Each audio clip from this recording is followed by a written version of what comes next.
1 Pierre chapitre 1, le verset 17. Je vais lire.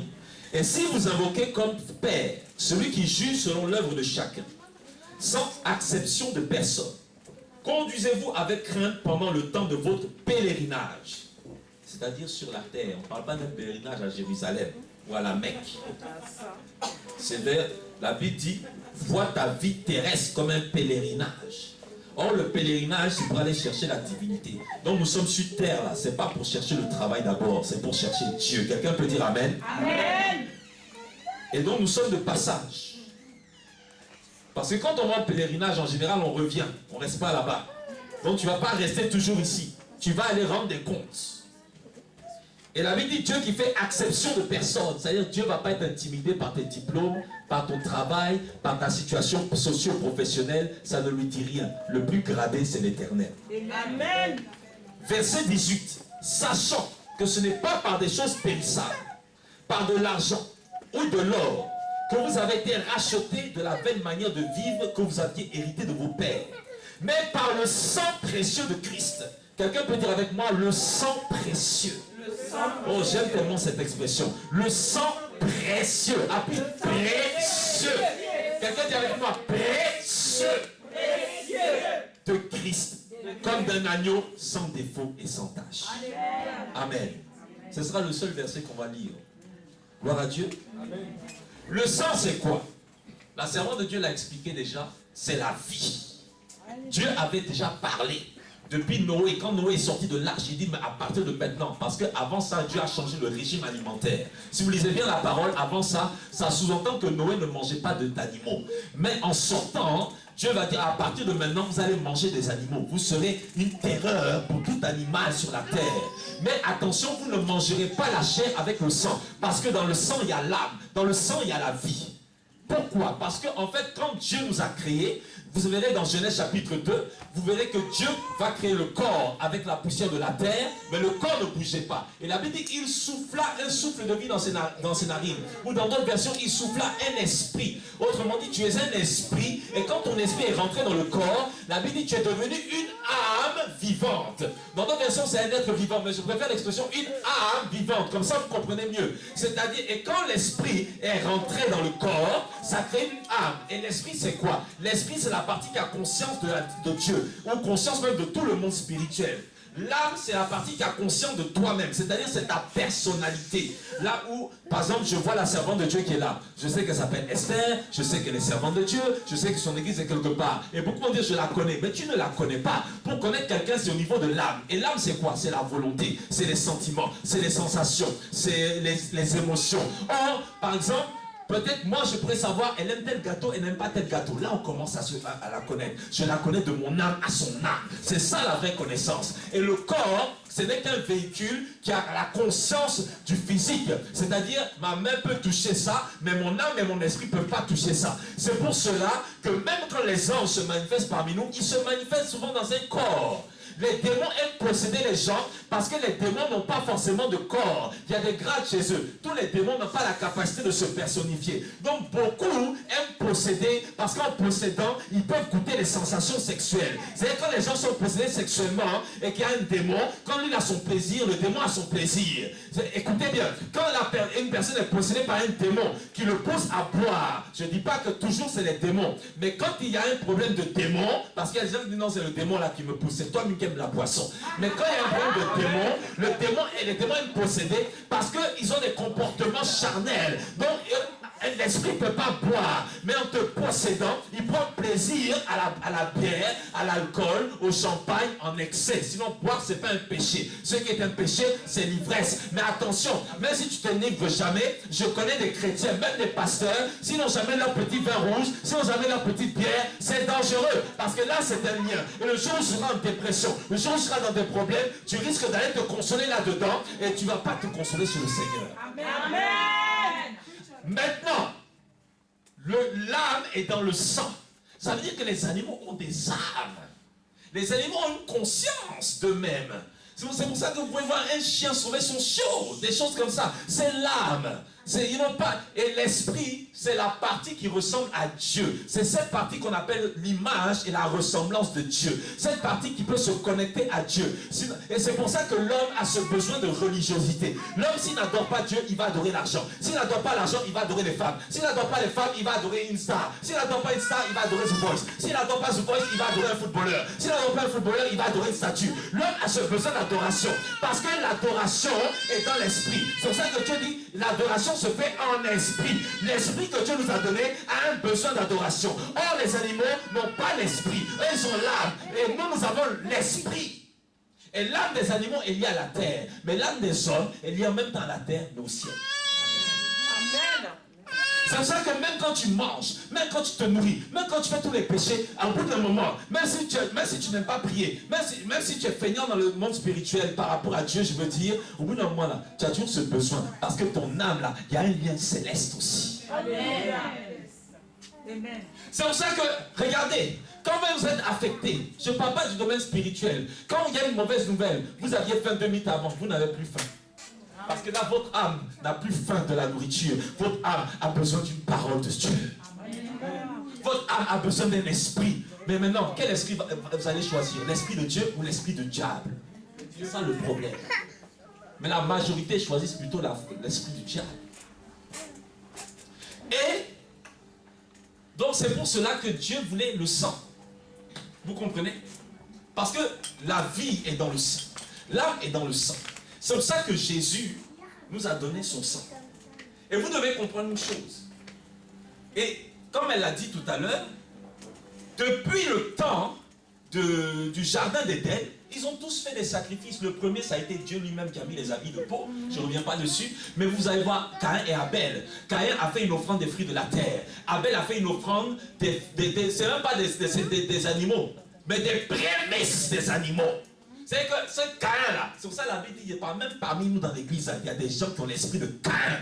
Il y a des gens qui ont c'est pas moi qui le dis, hein, c'est Dieu qui sait, qui connaît toutes choses. On n'est pas là pour savoir qui est Caïn, qui est Abel. Non, mais Abel, même ce Caïn-là, non seulement il a refusé de faire l'offrande du sang, mais il n'a même pas donné les prémices. Vous comprenez pourquoi Dieu n'était pas content de lui. En fait, c'était pas forcément, même si au moins s'il aurait fait les prémices, peut-être ça pouvait calmer Dieu. Mais Abel savait qu'on ne peut pas s'approcher de Dieu sans mettre le sang. L'homme est pécheur. Dans Actes des Apôtres, Paul un jour est parti à Athènes. Il dit, homme athénien, je vais vous prêcher la parole du vrai Dieu. Parce qu'il avait vu une stèle où il y avait écrit adoration même à un Dieu sans nom. Il dit, oh, je vais profiter de ça. Le Dieu sans nom là que vous adorez, je vais vous dire qui est son nom. C'est Jésus-Christ de Nazareth, venu parmi nous pour le salut des hommes. Et là, il dit, Dieu a fait que les hommes sortis d'un seul sang. D'un seul sang, le sang de Adam. Les gens disent, mais comment un seul sang peut donner des noirs, peut donner des rouges, peut donner des indiens? Frère, la terre là, voici le mystère de la terre. Il y a des terres rouges, non? Il y a des terres toutes noires. Il y a des terres un peu marron. Mais c'est tout ça, nos couleurs de peau. Tout ça là, c'était dans la source génétique de Adam. Et Dieu, dans la multiplication de l'humanité, c'est lui qui est le maître de la génétique. Il est le maître de l'ADN. Mais il a permis que tout ça là, c'est pour ça que même parmi les noirs, il y a noir foncé, noir bleu, noir éclair, noir, même parmi les blancs, il y a blanc mat, il y a blanc caché d'aspirine, il y a toutes sortes de teintes. Parce que là, observez la poussière, vous allez trouver des poussières qui ressemblent à ça.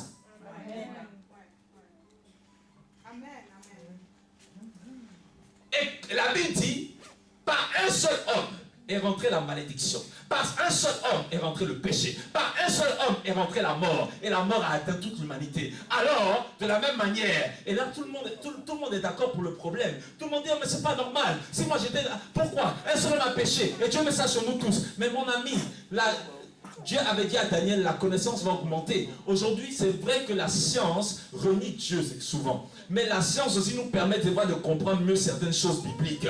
Quand vous mangez, il y a une partie qui part en déchet, mais il y a une partie qui demeure dans votre sang. Vous le savez, n'est-ce pas? Tous ceux même qui ont des maladies liées au sang, là, on leur explique bien ça à l'hôpital.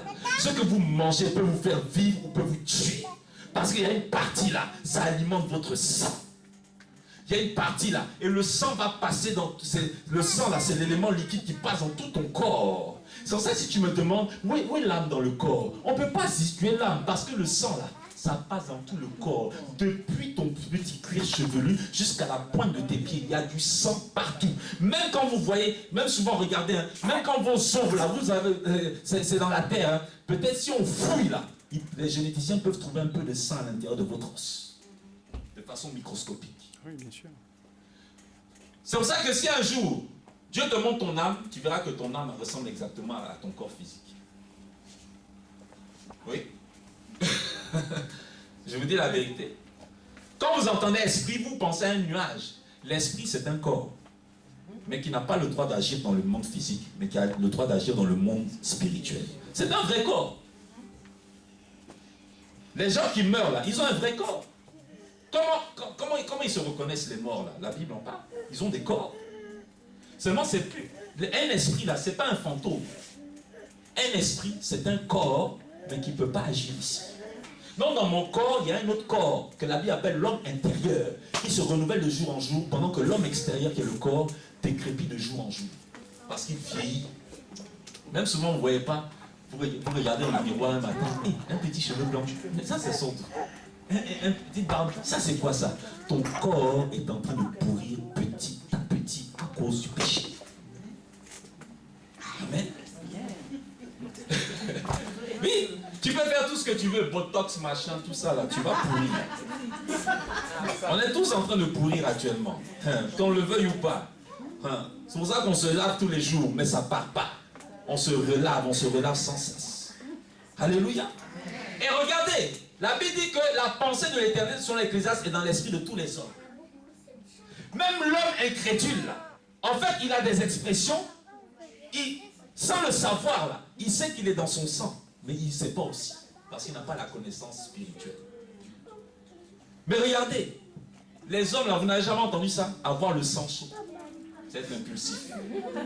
Se faire un sang d'encre, c'est être inquiet. Avoir un sang généreux, c'est être généreux. Avoir du sang-froid, c'est avoir de la maîtrise. Le sang lui est monté à la tête. Il est excité. Qu'est-ce qu'il a? Son pays a gagné la canne. Il nous fatigue là. Il faut des vidéos partout. On a compris. Son sang n'a fait qu'un tour. La colère. Ça, c'est le langage des païens. Parce que la pensée de l'homme de Dieu là, est dans l'esprit des hommes. C'est pour ça que Dieu va juger les hommes. Même si les gens disent non, j'avais jamais entendu parler de Jésus, ça c'est pas le problème de Dieu. La nature t'a parlé. La Bible dit les perfections invisibles se voient dans la nature. Si tu veux considérer qu'il est le créateur au lieu d'adorer la créature, Dieu va te juger rien qu'à cause du témoignage de la nature. C'est parce que les gens ne lisent pas la Bible. Dieu va te juger par rapport à ton témoin, ton esprit qui est à l'intérieur de toi. Ta conscience à l'intérieur de toi. Donc arrêtez de mentir aux gens que dans cette génération, dans le jour de la grâce, dans l'année de la grâce, dans la période de la grâce, qui est la période de l'église, qui était un mystère caché que même les prophètes n'ont jamais vu, tous ceux qui ne recevront jamais Jésus ne seront pas sauvés. Il n'y a que les enfants qui ne sont pas entrés en âge de conscience qui sont sauvés dans le monde. Alléluia. Amen. Même dans la génétique, l'homme s'est dissocié par catégorie sociale. C'est un pur sang. C'est un sang mêlé. Les gens comme nous là, mélangés, on est des sangs mêlés. On nous appelle des sangs impurs. C'est parce qu'aujourd'hui, avec l'expansion, maintenant, là, on ne fait plus trop attention à tout ça. Les villes sont de plus en plus métissées. Sinon, il y avait une période dans l'humanité, un métis comme moi là, tu as un sang impur, tu as un sang mélangé. On te dit, les gens comme vous là, on ne sait pas si on peut vous faire confiance. Vos sangs mélangés. Parce qu'on ne sait pas, tu es lié en même temps tu es capverdien, en même temps tu es camerounais, en même temps tu es français, en même temps tu es portugais. Toi tu es où? On vous parle de sang bleu, de sang royal. Pourquoi? On parle, et il nous faut du sang neuf. Même des fois dans l'église, on est fatigué de voir les mêmes visages.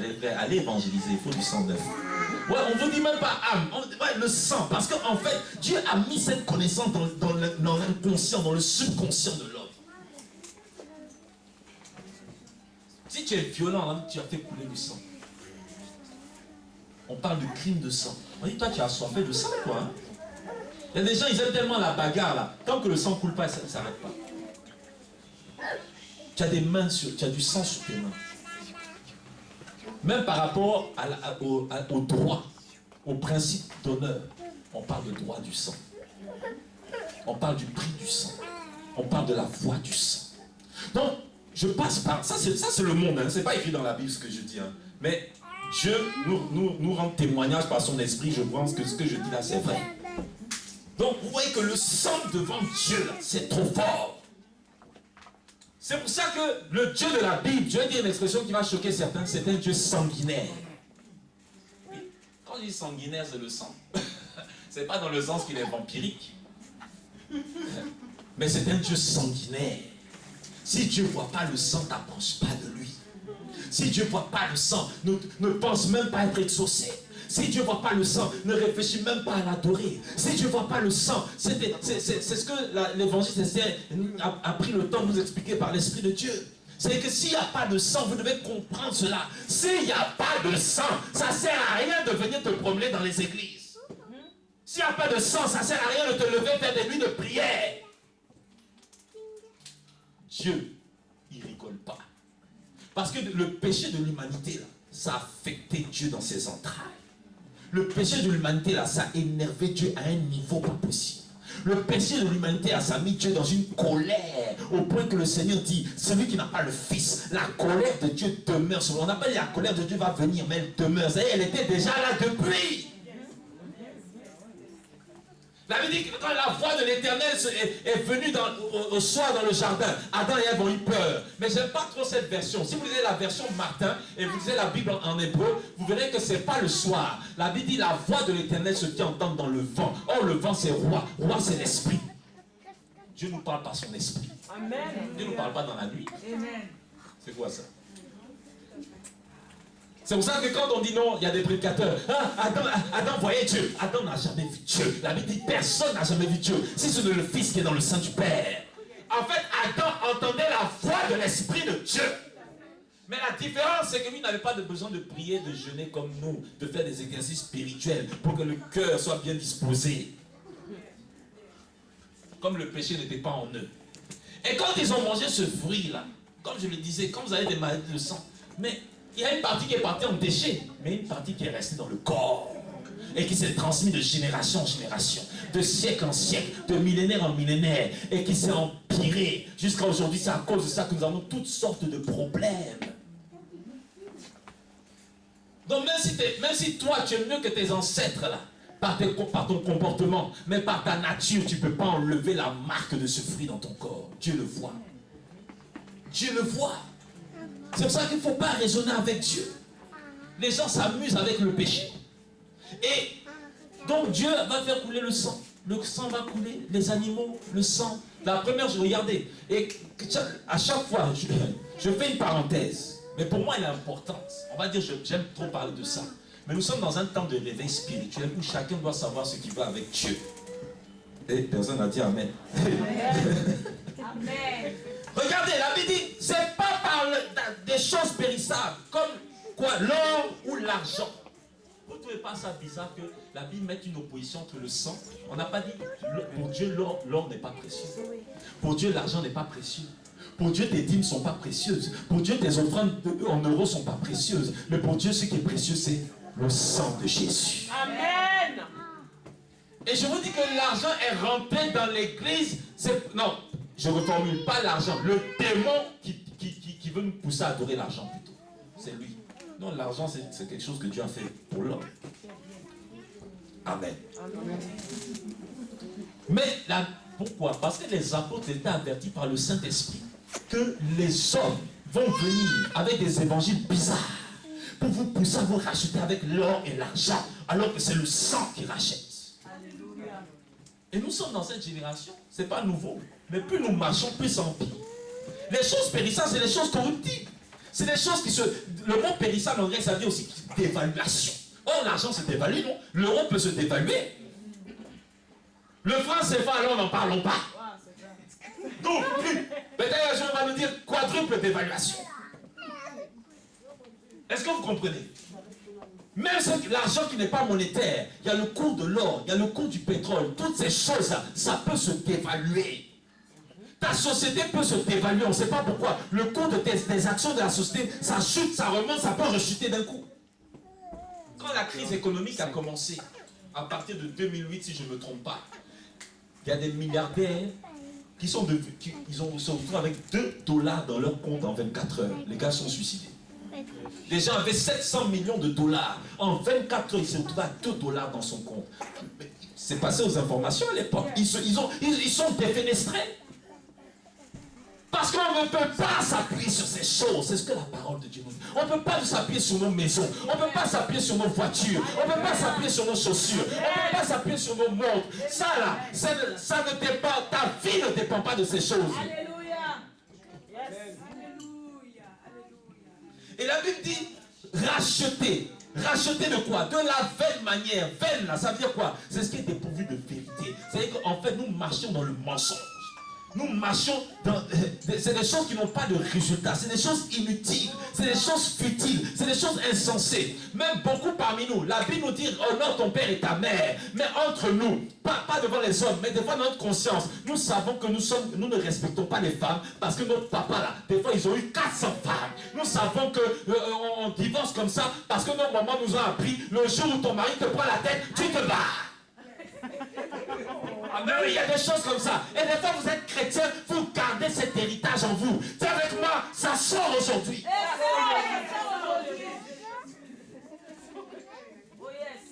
Oui, nos parents nous ont donné un côté qui est bon. Il faut dire bonjour, il faut dire au revoir. Mais il y a beaucoup de choses aussi qui nous ont transmis dans le péché. Parce qu'eux-mêmes étaient esclaves, donc ils nous transmettent leur esclavage. Des fois, il y a des endroits, tu étais même 14 ans, 12 ans, tu ne voulais pas aller là-bas. Mais tu es sous tutelle, tu peux dire quoi? Tu ne payes pas le loyer, on t'envoie à l'école, on a changé tes couches. Même tu dis, non, je ne rentre pas là-bas. Le monsieur là, il a l'air bizarre. C'est quoi cette cabane? C'est quoi les produits? On va me laver de haut en bas. Et puis à minuit, il ne faut pas aller dans le jardin. Oh, passe ici là. Faut les enfants comme ça, on a lavé vos fesses ici. Passe là. Et quand on te fait des choses, on te lie à des démons.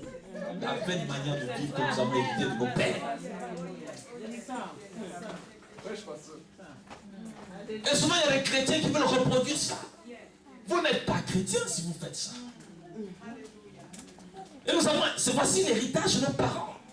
Ils nous ont donné un modèle, une éducation, un enseignement. C'est pas moi qui le dis, c'est Dieu. Nous avons hérité ça de nos parents. Par leur modèle, mais des fois même par le sang. Il y a des gens, des fois, qui ont été orphelins de père ou de mère. Ils n'ont jamais connu leur papa ou leur maman. Mais les tontons vont dire, mais tu parles comme ta maman. Tu es ma propre soeur, je te reconnais. Tu as les mêmes attitudes, même tu as les mêmes péchés, tu fais les mêmes caractères. Pourquoi? Parce que le sang est dangereux. Le sang est redoutable. Le sang est fort. Et la Bible dit, c'est pas l'argent qui est précieux, c'est le sang qui est précieux. Parce que la vie d'un homme là est précieuse pour Dieu. Alléluia. La vie d'un homme là, c'est trop précieux pour Dieu. Mais malheureusement, beaucoup même des vrais prophètes, des vrais apôtres aujourd'hui ont changé le message. Je ne parle pas de faux infiltrés, je parle même de ceux que Dieu a vraiment appelés, mais qui disent non, la galère dans le ministère est trop dure. Les chrétiens sont trop infidèles. Les chrétiens sont plus fidèles à l'assemblée. Ils sont fidèles à l'infidélité. Oui. Bon, des fois, il y a une part de vérité quand même, mais vous comprenez mon langage. Parce qu'il y a aussi des gens, franchement, hein, je parle dans un contexte. Gloire à Dieu. Alléluia. Amen. Toujours le sang. Même quand Dieu a donné la loi, le sang. Moïse n'est pas descendu avec les tables. Quand il descendait avec les tables, il fallait prendre le sang, mettre ça sur les tables, mettre ça sur les champs. Ils ont aspergé. On jetait le sang sur les champs comme ça. On faisait l'aspersion. Vous vous rendez compte? Il fallait que le sang te touche littéralement pour pas que la main de Dieu vous frappe. Je vais vous parler rapidement des effets du sang de Jésus dans notre vie. Mais pourquoi je fais cette comparaison avec l'or et l'argent? Parce qu'aujourd'hui, on a beaucoup de fausses offrandes qui veulent concurrencer l'offrande de Jésus. Et ce qui fait mal, c'est que certains tombent là-dedans. Nous prions pour ces personnes et ces personnes retournent dans ces endroits. Je ne comprends pas l'être humain. Vous avez des choses comme l'offrande du combat spirituel. C'est quoi l'offrande du combat spirituel? Non, ta délivrance a trop duré. Donne une offrande de 200 €, 300 €, je ne sais quoi. Et on vous prend des passages là où David avait péché et Satan s'était levé contre Israël. Parce que moi j'ai tous ces versets là. On était quelque part. Amen. On dit non, regardez bien. Hein? Le jour-là, la plaie s'est arrêtée parce que David a fait les offrandes. Mais les autres, quel genre d'offrande? Holocauste. C'était le sang à couler. C'était pas offrande de, comment on appelle ça? D'euros ou de dollars. Et on dit bien, David avait péché. Or, l'offrande pour le péché, c'est le sang. Donc, l'offrande du combat spirituel, c'est le sang de Jésus à la croix. Il faut t'appuyer dessus. Si quelqu'un te dit, donne l'argent pour ta délivrance, c'est qu'il est en train de concurrencer le sang de l'agneau. Mais des fois, vous dites, oui. Et puis un matin, là, quelqu'un va venir avec une éloquence pas possible. Peut-être qu'il a un peu raison, hein. Oui. Regardez Salomon. Combien de prédicateurs nous n'entendons pas dans le monde qui disent, regardez, pour que Salomon reçoive la sagesse, il a fait 1000 holocaustes. Donc bien aimé, des fois il y a une bénédiction. Soit un donneur Salomon, soit un adorateur Salomon, soit un donateur Salomon, soit un partenaire financier Salomon. C'est toutes ces expressions mondaines et commerciales qu'on ramène dans l'église. Et maintenant on dit, mais l'holocauste, ça c'était quoi? C'était pas des sangs. Parce que sans le sang, on ne peut pas s'approcher de Dieu.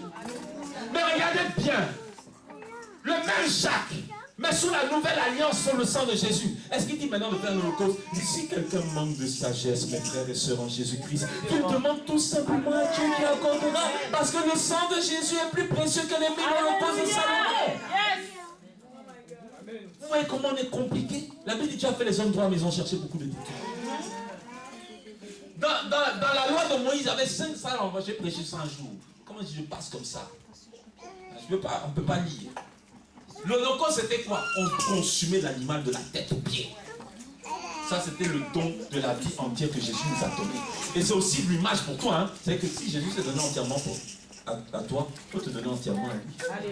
Il faut consommer ce qui n'est pas bon dans ta vie. Aujourd'hui, on entend offrande de taureau, offrande d'holocauste. On dit non, holocauste, papa, c'est quoi? Non, holocauste, on brûlait tout là. Et puis on revient dans notre langage imagé, terre à terre. Tu vois, de toute façon, on brûlait tout là. Donc, tu vois. Et puis, excusez-moi, il y a des trucs, ça peut marcher qu'avec les Africains. Je veux dire la vérité. Hein? De toute façon, on brûlait tout là. Hein? Donc, tu vois, tout ton salaire de ce mois-là, tu donnes tout.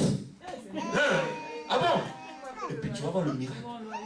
Et l'holocauste, souvent, c'était des taureaux ou des vaches. Et puis on dit, et donc souvent, si ça passe pas, on dit on fait une offrande de taureau. Et puis regardez les explications. Mais l'offrande de taureau, comment ça? Et puis moi je viens, je dis, tu vois, taureau là, de toute façon il a corne là. Tu vois, quand il voit le rouge là, il va tout défoncer comme ça. C'est comme ça ton offrande là va défoncer le blocage des yeux des amis. Je dis, le plus grand des taureaux, c'est Jésus de Nazareth. C'est pour ça que si vous allez dans le ciel, vous verrez les 4 êtres vivants. Et un des êtres vivants, c'est la vache, c'est l'holocauste, c'est lui, le taureau là. Tu veux que ta situation soit dépassée, invoque le nom de Jésus. Invoque avec foi, invoque avec vérité. C'est parce que souvent ça marche avec vous parce que vous aimez ça. Il y a la convoitise. Vous n'aimez pas qu'on dise prier. Vous n'aimez pas qu'on dise adorer. Vous avez le vieux esprit de maraboutage là. Il faut qu'on te donne une technique magique, mielleuse. Offrande d'action de grâce tous les 31 décembre dans toutes les églises. Offrande d'action de grâce. Vous savez ça vient d'où? Je vous donne. Allez lire Lévitique chapitre 3, c'est là-bas on trouve l'offrande d'action de grâce. Ça s'appelle aussi l'offrande de paix. L'offrande d'action de grâce, c'est Jésus lui-même qui a fait la paix par son sang contre Dieu. Maintenant, il y a des gens qui disent, c'est écrit dans la Bible. En fait, c'est écrit dans la Bible, mais c'est écrit dans quel contexte? On te lit le truc, toi si tu lis juste le verset, il faut lire en haut. Parce qu'il y a une technique pour arnaquer les gens. Lévitique chapitre 4, à partir du verset 18. Non, on n'a qu'à dire, disons, à partir du verset 1 jusqu'au verset 25, on va comprendre le verset 18. Tout à fait. Là, tu as dit, ah papa, c'est vrai, c'est écrit. Hein. C'est vrai, la Bible dit, oh homme sans intelligence. Vous savez, je ne me moque pas de vous. Un jour, je marchais comme ça, je sortais d'un culte, et j'entends l'Esprit de Dieu me dire, toi aussi, es-tu devenu un homme sans intelligence? Et j'entends dans mon esprit le Seigneur me dire, es-tu devenu un homme bête? Es-tu devenu un homme bête? N'as-tu plus d'oreilles pour entendre la vérité? Ne vois-tu pas que cet homme est un menteur? Ne vois-tu pas qu'il est en train de bafouer le sang de la grâce? La Bible dit dans Hébreu, celui qui aura outragé le sang de la grâce, de quel châtiment sera-t-il puni? On appelle ça outrager le sang de Jésus. Vous mettez des concurrents devant le sang de Jésus. Alléluia. Aujourd'hui, j'entends des fois les gens qui disent, fais une offrande de rachat, rachat de ton âme. Vous n'avez jamais entendu ça? Rachète ton âme, rachat de l'âme. Mais je vous dis que ça va fort. C'est en train de faire des dégâts. Rien qu'ici à Paris, alors, les églises de rachat de l'âme, c'est grave. Ça rachète, ça rachète, ça rachète, ça rachète. Mais la Bible dit l'âme est dans le sang. Or, l'offrande de rachat, effectivement, c'est écrit. Rachat de l'âme. C'est écrit. Il y a deux passages. Il y a un passage, on dit, si ton taureau tue une personne accidentellement, on va tuer le taureau. Donc, ils prennent que la partie de ce verset. La suite. Maintenant, si le taureau, on avait prévenu, il était déjà bizarre, il est déjà nerveux, il a déjà fait des dégâts, et tu n'as rien fait pour empêcher ça, et il a tué quelqu'un, tu vas mourir. Mais maintenant, si tu ne veux pas mourir, on peut te demander quelque chose selon les dégâts. Hein, ça peut aller jusqu'à tout est bien. Et on appelle ça une offrande de rachat pour ta vie ou ton âme. Maintenant, les gens, en fait, c'est une loi civile. C'est comme ici en France. Vous marchez. Regardez un peu. Il ne faut pas être trop spirituel aussi. Il ne faut pas être trop spirituel. Sinon, c'est ça. Il y a des lois là qui ne nous concernent plus. Christ nous a affranchis de cette loi-là. Il y a des lois. Toutes les lois là de l'Ancien Testament. Et vous verrez qu'ils vont toujours dans l'Ancien. Toujours dans l'Ancien. Toujours dans l'Ancien. Ils ne peuvent pas nous montrer un seul verset dans le Nouveau Testament où ils ont vu des choses comme ça. Et ça marche. Et nous, le jour, on demande seulement 200 € pour faire un programme. Mon vieux, tu vas gêner. Tu vas maigrir. Tu ne comprends pas. Vous voyez un peu? C'est comme en France. Tu as ton chien. Par exemple, ton chien est nerveux. Tu as un Doberman bizarre. On a fait une main courante. En fait, en gros, c'est ça, je caricature. Et malgré la main courante, tu n'as pas mis une muselière. Le chien a tué un enfant. Maintenant, tu vas aller en prison. Parce qu'il y a la preuve de la main courante. Parce qu'il faut des lois civiles dans un pays. Il y a des lois dans la Bible qu'on appelle des lois civiles, qui ne concernent que Israël à l'époque, qui ne nous concernent pas. C'est pour ça les gens qui disent non, quand tu n'as pas payé ta dîme, il faut ajouter 5%. Mais les 5%, c'est exactement la même chose que si tu es en retard sur ta taxe d'habitation. Il y a une majoration parce que c'était un impôt. Ce n'est pas toutes les dîmes. C'est pour ça qu'il y a des gens, excusez-moi, hein, soit lisez les Bibles avec des dictionnaires. L'école biblique ou théologique ne fait pas des pasteurs. Mais franchement, des fois je me dis, c'est pas plus mal des fois d'aller à l'école. Parce qu'il y a des choses, franchement, on ne sait pas ce qu'on est en train de nous raconter. Surtout cette génération, il y a un esprit de faux prophètes. Mais je pense que vous ne savez pas, il y a l'esprit des faux docteurs. Il y a beaucoup de... Il n'y a pas que les faux, il y a beaucoup de faux docteurs. C'est pas... Des fois, vous avez peur des gens qui viennent, qui font un peu des trucs bizarres. Je vois ceci, je vois cela, et puis ils vous manipulent. Attention, il y a des gens qui ont l'air très simples. Hein. Ils enseignent, on dit, oh, ici, les gens... Mais dans ce qu'ils enseignent, là, des fois, il y a beaucoup de faux. Beaucoup de faux. Et moi, excusez-moi, je vais peut-être toucher quelque chose qui peut frustrer les gens, mais je ne comprends pas cette histoire de comment on peut, par exemple, faire un programme comme aujourd'hui, on dit payer l'entrée. Ça là, ça ne peut pas rentrer. J'ai secoué l'affaire dans tous les sens comme ça là. J'ai secoué là. J'ai pas entendu une voix, hein, mais je dis ma Bible. J'ai pas dit Dieu m'a dit, je dis la Bible là, je ne comprends pas. Un jour j'ai dit à des gens, mais pourquoi vous faites vos concerts là toujours payés? Non, parce que 45 €, tiens, c'est pas tout le monde qui peut payer 45 € pour aller voir la chorale là. Non, mais tu vois une salle comme ça là, il faut quand même, c'est beaucoup de frais, hein, c'est le Zénith. C'est Dieu qui a dit d'aller prendre le Zénith. Donc là, la question que moi je veux savoir, est-ce que Dieu a dit d'aller prendre? Parce que moi la Bible que moi je lis, si Dieu a dit d'aller prendre le Zénith, Dieu peut voir. Bien sûr, il peut voir par des hommes. On n'est pas des rêveurs, mais Dieu peut voir. Alléluia. Amen. Un séminaire ou un truc, tu dis, ah, comment on va payer ça? La parole de Dieu, on ne paye pas. On fait des offrandes libres. Même des fois, tu peux quand je dis sacrifier, c'est-à-dire Dieu peut mettre en toi de faire une offrande qui dépasse tes moyens. Ça, Dieu le fait. Mais ce n'est pas un homme qui va venir parce qu'il y a des gens aussi, quand on prêche comme ça, vous prenez la partie qui vous arrange. Non. Là, on se connaît. Ouais. Donc, on a dit que c'est gratuit. Alléluia. Gloire à Dieu. Tout ça, ça insulte le sang de Jésus. Ça rabaisse ce que Jésus a fait. Gloire à Dieu. Cours biblique payant. Il y a des gens qui savaient payer leur cours biblique et ils ont fait comme Jésus, ils ont porté leur croix pour donner ça aux autres. Des fois, je ne comprends pas. La salle est payée, tout est payé. Hein? Mais le jour de cours biblique, là, c'est payant. On n'a pas dit aux chrétiens, là, quand vous allez prendre la salle, c'est votre salle, c'est pas ma salle. C'est pour ça que Dieu dit, et tu es un homme sans intelligence. Vous voyez comment on se fait manipuler des fois. Amen. Amen.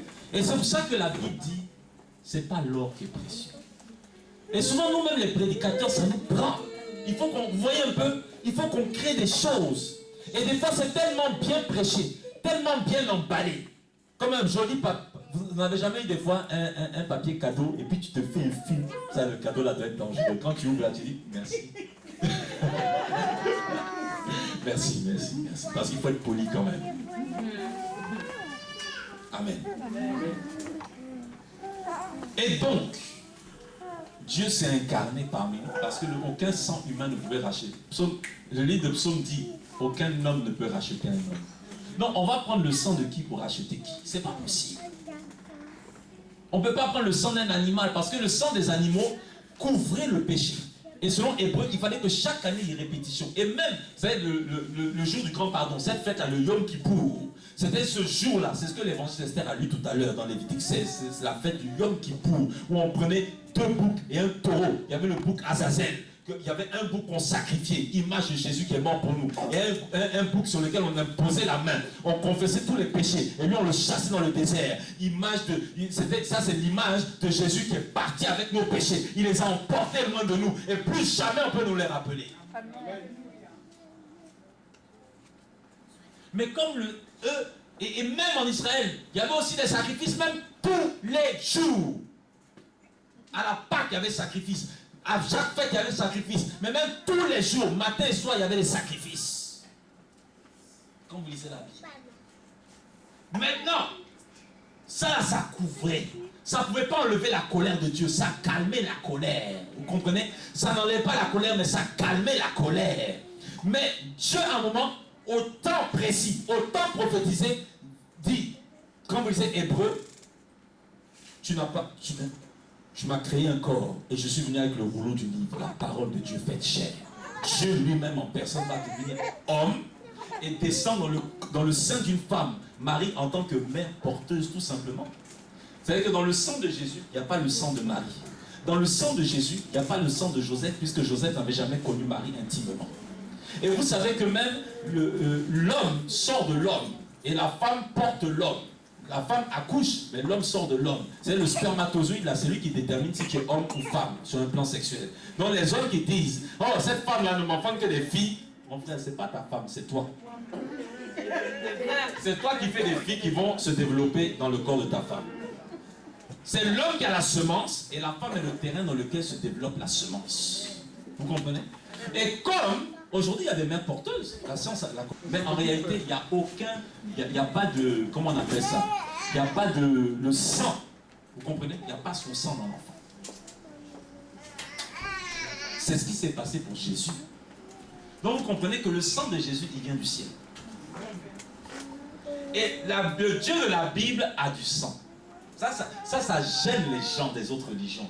Le Dieu que nous adorons, il s'est créé un sang. Il s'est fabriqué un sang. Le sang de Jésus, c'est un sang éternel. C'est-à-dire que c'est un sang qui prend sa source, pas dans un homme, pas dans une femme, mais qui est venu d'en haut. C'est pour ça que Jésus dit, je suis venu d'en haut. Et comme ce sang est venu d'en haut, il a une origine éternelle. Or, l'éternité, c'est ce qui n'a pas de commencement et c'est ce qui n'a pas de fin. Et comme la vie est dans le sang, suivez bien, la vie est dans le sang. Si le sang est éternel, c'est que la vie de ce sang est éternelle. Donc quand le sang coule, ce n'est pas la vie qui coule, mais c'est la vie éternelle qui coule. C'est pour ça que dans le sang de Jésus, nous n'avons pas la vie, mais nous avons la vie éternelle. Alléluia. Il fallait forcément que le sang coule pour que la vie éternelle nous soit donnée.